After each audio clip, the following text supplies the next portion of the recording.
Welcome to Spectrum Perspectives, real talk with parents, professionals, and autism advocates. With your host, Cindy Gellermini. Hi, everyone. Today I'm going to be talking to my friend Lottie, who cares for her granddaughter, Rosie, who has a traumatic brain injury and autistic-like behavior. She has struggled getting her an official diagnosis in the state of Pennsylvania and the services that she needs to even get an appointment with the right doctors to get her help. It's complicated. Today we are talking to my friend Lottie. Lottie and I go way back.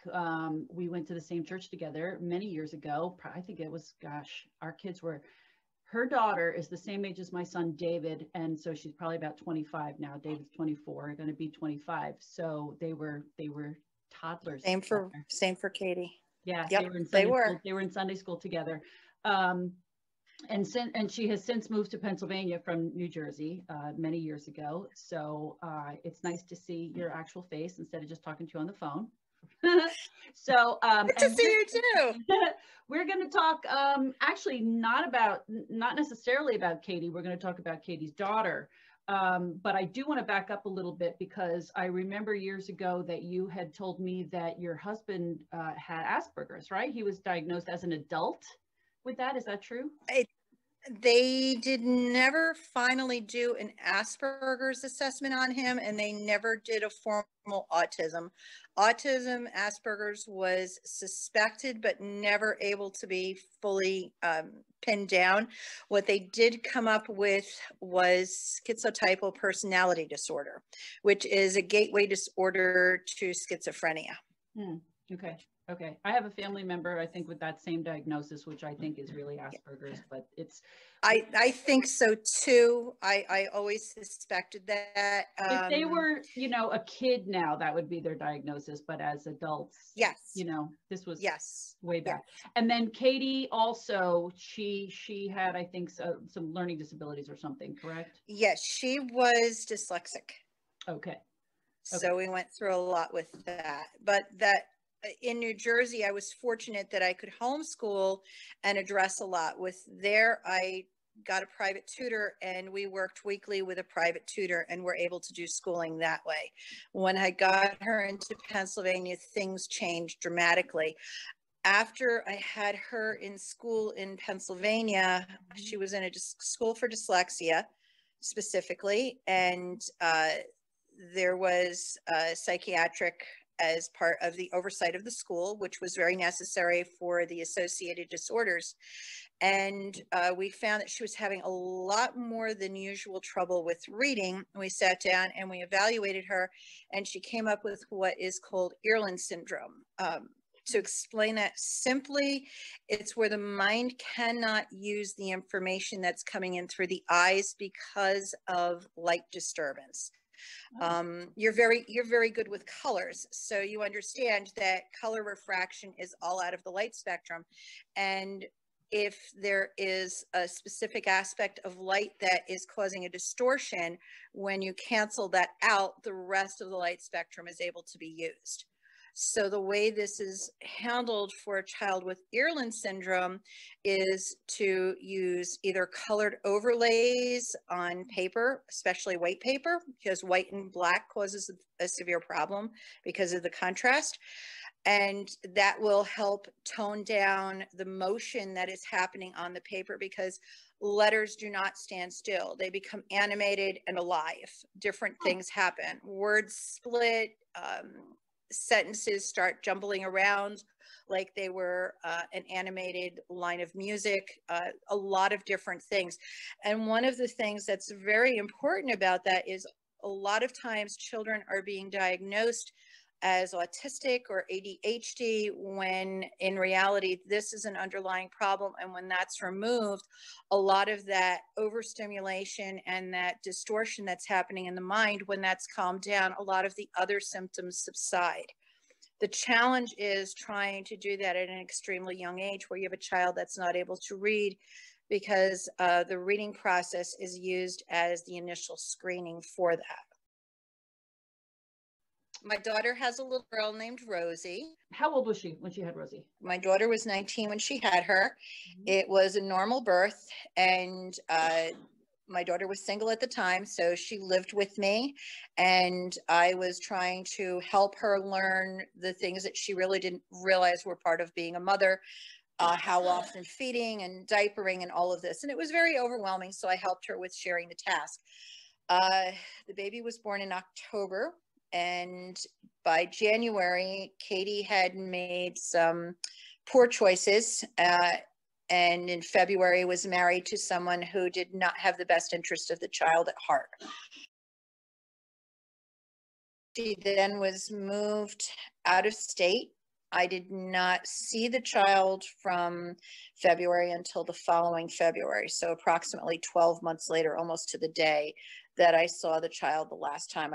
Last time I had seen her was Valentine's Day, and I got her back February 8th the following year. In that time, when Katie met this gentleman, the baby had a severe fall. She fell off a dining room table. This gentleman told my daughter to not get her medical care when I was present when the child fell, and her head was flat over the left side of the skull. When I picked her up, it was no longer round, and the plates were not yet fused, obviously, at 3 months old. And you could see the plate had pushed up, just like I'm pushing my hair up. She was only 3 months old. You could feel she was only 3 months old when this fall happened. And my daughter was advised by her husband-to-be to not take the child for medical care. We do not know all that impacted for her medically.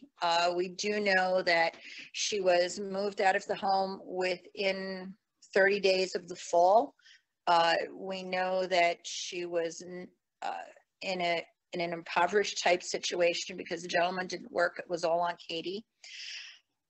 So Rosie was left a lot in this gentleman's control. We don't know if we're dealing with attachment disorders because of the break. She had been used to having myself and her grandfather around. She was used to having her mother around as 3 primary caregivers. All of a sudden that was cut off. I hadn't seen her in a year. We knew that there were issues in the home as far as always having formula for the baby. Bottom line was, I had reached out to Children and Youth because of what was taking place. There were legal issues in the backdrop that I did not know of at the time that prevented us from being able to be in the picture. Again, it stemmed back to the stepfather. And the bottom line was, in the end of August, beginning of September, let's say beginning of September. So she was 11 months old. There was a diagnosis from a doctor for chronic failure to thrive. The child had her last well visit in January of 16. And the next time that she saw a doctor for medical care was in September in another state. So they didn't have her records to reference, but she was severely underweight. She had 1 pound, 5 ounce weight gain from January to September. So there was chronic failure to thrive, which translates into starvation. We do not know if part of that was related to the fall. I genuinely believe there was a traumatic brain injury that went untreated. Failure to thrive can be part of that. When I got Rosie back at 16 months, I had to do everything on my own in Pennsylvania. The legal system skirted the interstate compact that was done through Children and Youth from New York going back into Pennsylvania. They skirted the interstate compact, which meant that I did not have all the necessary supports. I did everything that I was recommended. I followed through with everything, but in that process, one of the things that did not happen, she did not get a behavioral health services caseworker. She was enrolled into early intervention services. When she was tested at 16 months old, she was tested, the end result was she was between a 3 to 4 month old development age. So we were starting off with a child that had no growth inside that ear. The other thing that was interesting. So hold on, she was 16 months old, 18 months? 16, she was right? 16. She And was 16. was she crawling, walking, eating? She was trying to walk, but she didn't have enough muscle mass to stand up. She would have to hold on to anything in order to be able to walk. She could not walk freely just because she didn't have enough physical body mass to support herself. She was very, very gaunt. And so we needed to start working with her. She was evaluated through early intervention services to make sure that she qualified, which we knew she did. The answer came back at 16 months old. She was testing at 3 months, as young as 3 months old in some areas. So we knew there was no growth as far as development. The interesting thing, when I took her for a well visit, two things stood out to me. One, that the neglect that had happened in New York, the child should have honestly been immediately put into a hospital, evaluated, and full medical screening and workup. That never happened. New York instead just put a nurse into the home once a week to monitor the situation, which really was not adequate for medical care for the child. The second thing that stood out is that when they do measurements on infants, they also measure the circumference of the head. Her head had no growth from 3 months forward. Her head still measured the same diameter. We were able to have in-home services come for early intervention, which for her included occupational therapy and speech. She needed to learn everything right down to how to eat. She could function to sit in a high chair, but she hadn't really mastered how to eat properly, which is not normal. And we had occupational therapy, and we had also gotten a second program in with early Head Start services in the home. Early Head Start services had been in the picture when she was born, and we were fortunate to have the same caseworker. So the lady's name was Anne. She was here from the time she was born up until the time she left. And I was able to get Anne back in the case. So she had a reference point of how far Rosie had been developing before Rosie moved out of state. Now that she was back in state, we had the same caseworker starting with her. And Anne found that she was at the same place as she had left off with her. There was no development for even the early Head Start, which is trying to get the child socially set and structured and be able to function in kindergarten. That's the goal eventually for what the program is. She leveled with me and she said, Lottie, I don't think there was a time I didn't believe we were ever going to see any change on her, because she brought the same material for 6 months straight before we noticed. And it was a simple project. It was getting the concept of taking an object and putting it into something else, putting something into a bag or going into a tube, that the concept of entering into something. And it took 7 months. When we noticed that she was just starting to get that, I took out the tape measure, now that they measure the head with, and we had 1/8 of an inch growth. It took that long before we started to see development.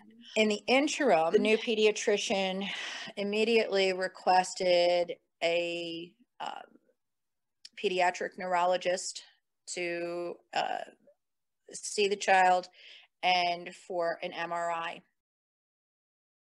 It took us 3.5 years to get the pediatric neurologist. I brought her down for the appointment. Rosie was very animated. She deals with hypervigilance and anxiety when it comes to not knowing what's going to happen in a new setting. So I still sit here with incomplete medical background. So hold on, because you froze again. So you said he refused to do an MRI, and then did he do an EEG? You were starting to talk about that. He, instead of doing an MRI, the doctor stated he would do an EEG. He wanted to make sure that leisure activities, which there was none. unfortunately, that does not help us determine if there is any brain injury from the fall at 3 months old. Right, that's for seizures. So she has so much else going on. Everybody, including the doctors, all are looking at this. Her primary is all looking at this and saying there's more than ADHD here. This is an incomplete situation, and I'm not getting any cooperation out of the medical community. Now, when I said earlier, I was left on my own to find services, and I had her enrolled in early intervention services. In Pennsylvania, that all falls underneath one branch, or one particular service group, which also has a side of behavioral health services. I was never given the benefit of the BHS services when she went into early intervention because there was no referral. There was no referral from either children and youth or from a pediatrician. The bottom line is, had I been told by early intervention services that, Lottie, you're asking for things we can't do that have to go through BHS. You need a referral from your doctor for BHS services, and then you could get help. That never happened. I only got a BHS worker in September of this year. So they will help locate in-home services and augmentative services outside. They will help you if you are dealing with needing mental health care or doing all that should have been done for getting the neurology, getting evaluations, and none of that. So we're sitting here in the middle of COVID, and there are no in-person services going for any of these children. The area I'm in is considered rural, so there are limited providers to begin with. Back in September, the statement was, well, we can't take them right now. We're still in the process of staffing. In January, the update for available services that we had put in for was that they still are not staffed. The earliest they're expecting to be staffed is possibly March, maybe April, which does not help anything at the moment. However, okay, so back up. So we're talking about behavioral services, right? So this is, and what exactly do you need from them? She's going to school, right? She's going to school for, is she going to school for kids with special needs, or? Yes, Rosie is involved in early intervention services still. And she is in a class. She gets on the bus and goes somewhere. So where is she going? She has 3 mornings a week available for in-class services, which run about 2.5 hours for her in class. And she is provided with the occupational therapy and speech therapy and other things that she needs according to her IEP in that setting. And how old is she now? She is 5.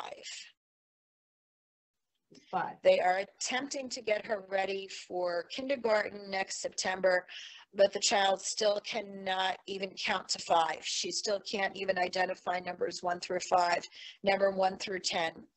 Alphabet, she can say letters, but that's about the equivalent. She can sing the tune to the alphabet song, but has no idea of what's going with it. She just randomly says things. There's no cognitive aspect to that at all. Okay. So what do you need behavioral services for? Are they putting her into? She has been diagnosed as disruptive behavior disorder and ADHD. Right, but it sounds to me like she needs a medical diagnosis here, not a behavioral diagnosis. She needs medical as well, and I am at a standstill because the neurologist is not going anywhere. I have been told that there should be a new neurologist that it took 3.5 years to go see? Yes. So all this time's been wasted. Correct. And I've been told that I believe by June there should be a new pediatric neurologist up in the Scranton area, and I hope to be able to go and see them as well. And maybe we can make a little more headway. In the meantime, I am still trying to get a proper full psychiatric evaluation on her for determining if we are dealing with any attachment disorders. Are we dealing with autism here? What has happened that's been incomplete in diagnosing the child? I'm still fighting for diagnosis in a lot of ways, but I have to use whatever's on the table as a crowbar to try and open any doors. So that's the process. Now, I had learned of, I think the name was Families First, a program that would be able to do something. It would be a situation where Rosie would have to be in their care for about 45 days, and they would do the 24-hour observation eval and all of that and make recommendations and be able to put into the medical community what they're seeing in terms that the medical community is more familiar with. Unfortunately, to do that, I would have to give up custody of the child. So at this point, the only solution that this is the way the program runs. I have to give children and youth full custody of the child, and they will not return the child to me after diagnosis. It's been a fun ride. Trust me, you have no idea. That just makes sense. And then, so what does that mean? Then they'll just take her and put her in an institution somewhere? Like, I don't understand. After they diagnose her, then she would go into foster care, and I would never have touch with my granddaughter again. Yeah, it's been fun. You have no idea the crazy that I deal with. I mean, why didn't I get a behavioral health care worker right from the start? She was coming from another state. Oh, because they played legal games. When I was notified that Rosie had the chronic failure to thrive, I went and applied to the court system in New York on behalf of her safety, because there was a legal obstacle to children and youth in New York speaking with us directly. When my daughter got married, she put the stepfather on the birth certificate as full paternity. When Rosie was born, the father never signed off on the child. He's never been in her life. He has told us he would like us to adopt her, and he has signed papers to that effect. This is the biological father, the biological father. The stepfather was entered onto the birth certificate by his signature and the mother's signature, so he never went through the proper screening process.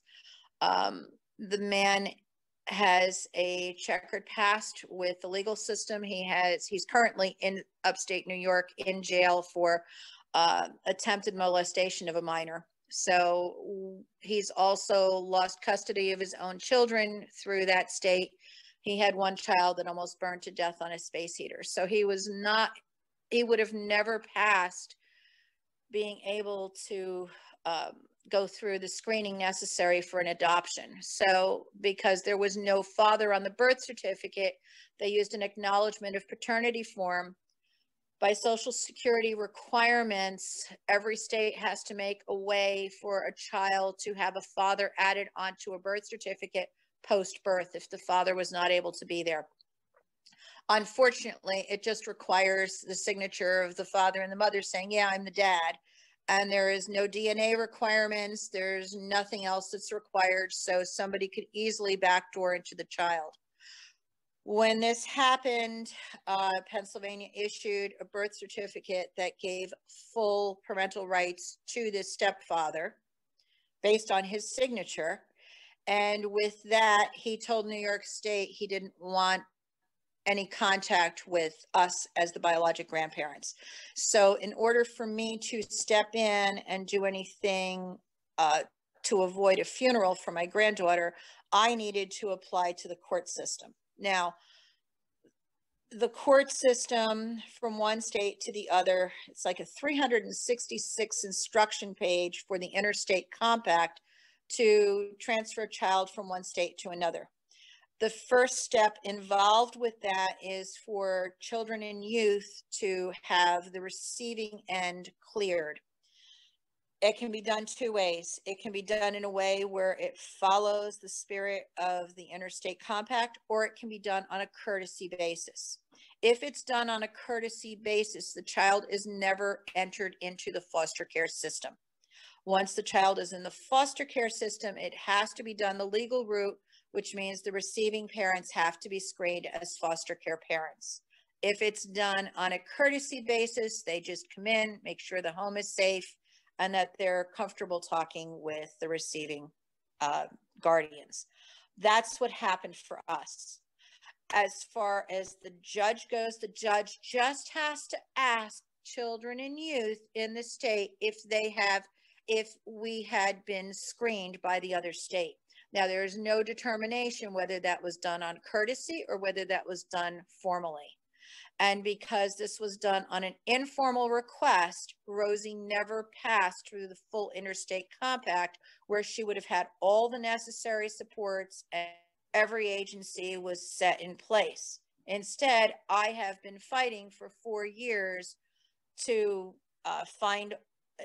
just find out, oh, you stepped in another cheese hole. You got to dig your way out of this one. So this is what I've been going through. This is why she's not gaining the ground, because every time that I ask any of the caseworkers I've had, and I have called children and youth back in on my own and asked what else they could do. Over the summer, I had reached out to Children and Youth Services here in Pennsylvania. They sent me a new caseworker, which was great. He recognized the need that I had for behavioral health services, and he made a referral to that. I don't know why this was never done before, but it took 3.5 years before I had that in place. Truthfully, I feel it should have been done earlier, because it's the same agency that does early intervention, and she's been involved in early intervention since 16 months. When doctors see that she has early intervention, they automatically believe that she had behavioral health services, which is not the case. What I have been able to put in place for myself is very limited. Rosie has had early intervention services since 16 months old. She now has a BHS caseworker who cannot make any inroads herself. We have had referrals for MRI for the child since April of 2017.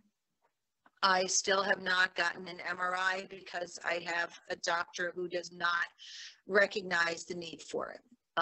Who's that? Her pediatrician? Pediatric neurology. Oh, the guy that took 3.5 years to go see. Can't you go see someone else? If I had somebody else, I would. I mean, why is your pediatrician not sending you to other people? There are no other people. That's just part of the problem. There are limited resources. There is no one else in Northeast Pennsylvania. You end up going to the one office down in Stroudsburg, and that's it. So that's one of my challenges, is having the services available. What if you went to Harrisburg or Philly? I've tried getting into CHOP down in Philly. There's issues with insurance. They won't do things. Cindy, it is so crazy. Insurance was an issue, or what? Insurance, making sure that you have somebody who is involved in the insurance is part of the problem. But just having enough care providers is A. Then making sure what care providers you have that accept your insurance is part B. But the interesting thing is, I even tried going in to see this care provider on a cash basis. And the answer that I had gotten was, we'll schedule you, but there's no guarantee that you're going to be able to see him, because you don't have a psychiatric evaluation on the child, and without a full psych workup, the doctor won't see the patient. And I was willing to pay cash out of pocket. Oh yeah, I've had some real interesting experiences. What kind of doctor was this that wanted a psych eval? Pediatric neurology won't see anybody without the psychiatric evaluation. And then when I sat in front of the doctor said, well, that's not necessarily true, but this is what I was being told in scheduling. So I've had some real nasties, and I wasn't the only one that was being told this. One of Did your the pediatrician write a script to see him? They did. I've been waiting 3.5 years with 3 pediatricians putting in the same referral request. Wow. This is the obstacles that I'm up against. So I'm back to the drawing board of finding somebody who has the necessary qualifications to extrapolate the necessary medical testing for her. I keep getting stuck at that same point. I'm not getting any help along that line. So in the meantime, the best that I can do is try to go through friends such as yourself, or I have a girlfriend in Wisconsin who's taken some children in from the system and works with a lot of different things. And we're just trying to give me the best tools that I can to parent her and try to help oversee her behavioral issues. That's where we're at. So I'm not yet getting everything that needs to be. So you're not getting anything from the medical community is not helping you, but at least she's in a school where they're trying to, but it's 3 days a week. It's not full time. Correct. She's getting some therapies there though, right? Physical, occupational, whatever, right? So you have nobody that comes to the house to help you. It's only correct. And right now under COVID, that's not allowed. That's it for part 1 of Lottie and Rosie's story. Be sure to tune in for part 2 to hear of all the trials that she's going through, trying to get custody of Rosie as her grandmother and trying to get her all the therapies that she needs. I hope you enjoyed listening and it helped you gain a new perspective. If you're interested in buying our book series, Robbie's World and His Spectrum of Adventures, the link will be in our episode description as well as my Instagram and Facebook pages. If you enjoyed the show and you'd like more content, please be sure to hit that like button, follow us, and don't forget to leave us a great review. Thank you for joining us. Be sure to join us again on our next episode of Spectrum Perspectives. Thank you for joining us for part 1 of today's episode. Be sure to join us again next time to hear the second half of the interview on Spectrum Perspectives.